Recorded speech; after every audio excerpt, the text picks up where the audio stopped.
A week or so before my 10th birthday, I walked to the corner store with a $5 bill and picked up a jar of ragu for my mom. On my way home, a man I'd never seen before fell in step with me and began talking.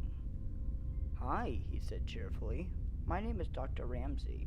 I'm a pediatrician. Do you know what a pediatrician is?" I walked along silently, not replying and fervently hoping he would take that as a sign he should leave me alone. Subtleties were not his strong suit, though, because he kept right on chattering. "Are your parents looking for a pediatrician for you? Of course, you're almost a big girl now. You'll be needing another kind of doctor soon, won't you? That's okay, though.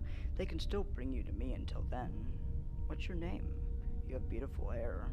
I was just on my way to get some suckers from the candy jar in my office. Do you like suckers?" Thankfully, we were nearing my house, so I ran forward up the back steps and in through the kitchen door. I didn't know it then, but that was the beginning of a very long, very scary ordeal. It didn't take long after that for Dr. Ramsey to begin showing up. At first, it seemed benign enough, at least to a kid. He would drive by nearly every day, smiling and waving. I told my mom, who said maybe he was on his way home from work. But then, the phone calls began. My dad called me into the living room and sat me down. He asked me about the day Dr. Ramsey followed me home and asked if I had talked to him. He said that I wasn't in trouble, but that I needed to tell him the truth. I told him no, and he asked if I was sure. Could I be forgetting something? I told him no again, and he frowned, then asked, "Then how does he know your name?" I didn't know. It turns out that was not all he knew. He knew my sister's name as well. Pretty soon, neither my sister or I were allowed to answer the phone. He called several times a day. At first, neither of us knew what he was saying. Then, one night, one of my brothers told us that he was telling my parents that he was going to hurt me, and later my sister. Things got complicated after that. My dad had called the police, but as this was before there were any stalking laws, there was not a lot that they could do.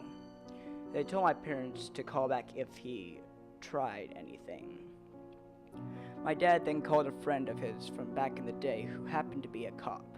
For the next month, my dad's friend escorted me to and from school. Suddenly, life as I knew it came to a screeching halt. I couldn't walk to school alone, I couldn't play outside, I couldn't walk to Super America, sort of like a 7-Eleven for those who don't know. When access to me was completely denied, things escalated. It was around this time he began threatening my sister as well. Then one afternoon, my sister, 2 of my brothers, my mom, and I were in the kitchen. One of my brothers saw a glimpse of someone in the garage. They'd seen him too. Dr. Ramsey came bolting out of the garage, my brothers chasing after him. They ran all the way to Cherokee Park where they lost him in the trees. My parents called the police again, but nothing came of it. The only information they had was a description and a name that were almost certainly fake. A couple weeks later, we woke to find our dog hanging from the side porch. She was a gorgeous Saddleback German Shepherd, born the same day I was. We were all devastated. The cop said that there was no evidence it was him and ruled it accidental, but none of us believed that. His phone calls became more informative in the meantime. He would talk about who was home and who wasn't. If my brother would say my dad was home, he would tell him who was really in the house.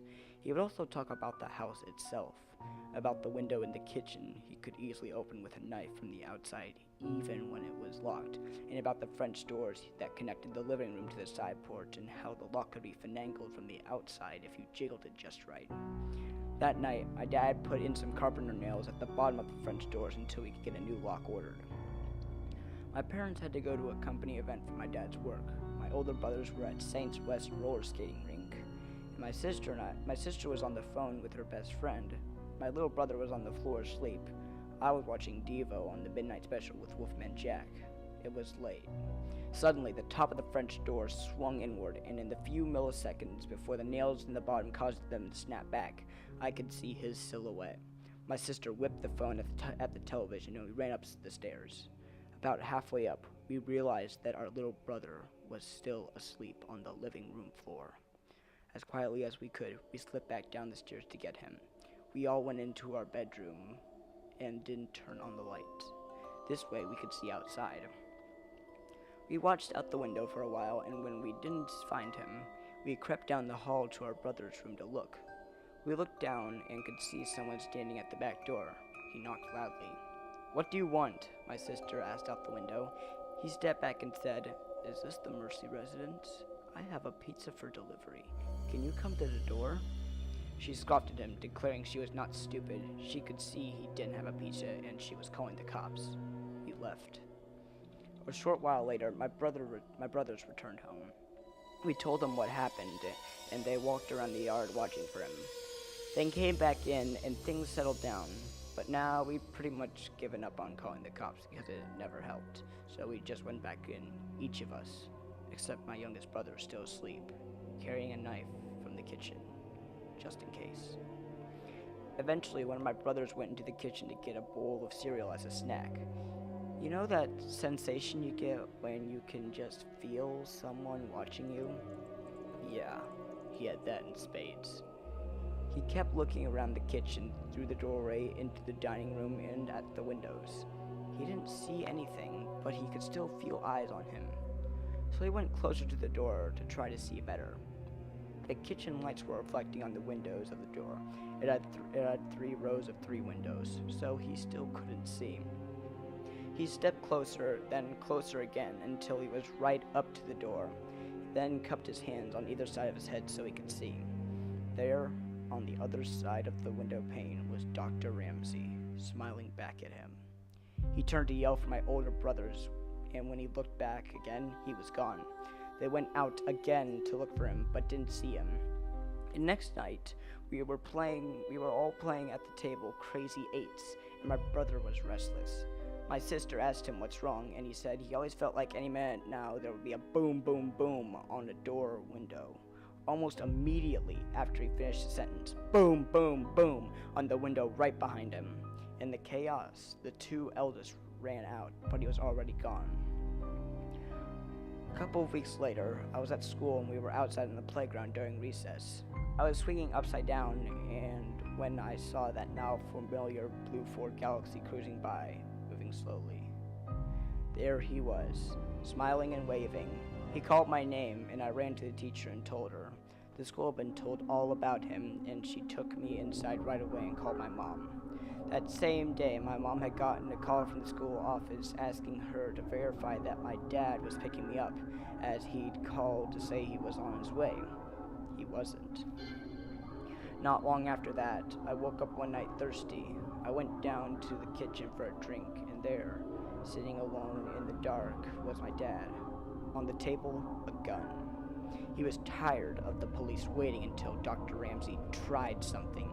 He was tired of his children being terrorized. He was tired of being afraid every time he left for work that something would happen to us while he was gone. I sat there for a time, watching, before he sent me back to bed. These events and many more took place over a period of around 18 months. Then, as suddenly as it began, it was over. He had vanished from our lives. The phone calls, the drive-bys with the creepy waves, everything. For a long time, during and after the Dr. Ramsey days, I would have a reoccurring nightmare in which I would wake up to find him standing over me as I slept. It took a long time before I felt like a kid again.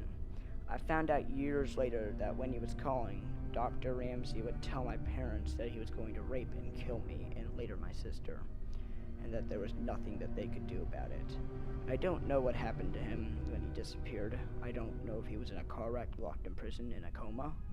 But sometimes I wonder if the wait ended for my dad when he was sitting in the darkened kitchen one night. I don't know, and I'm not sure I want to.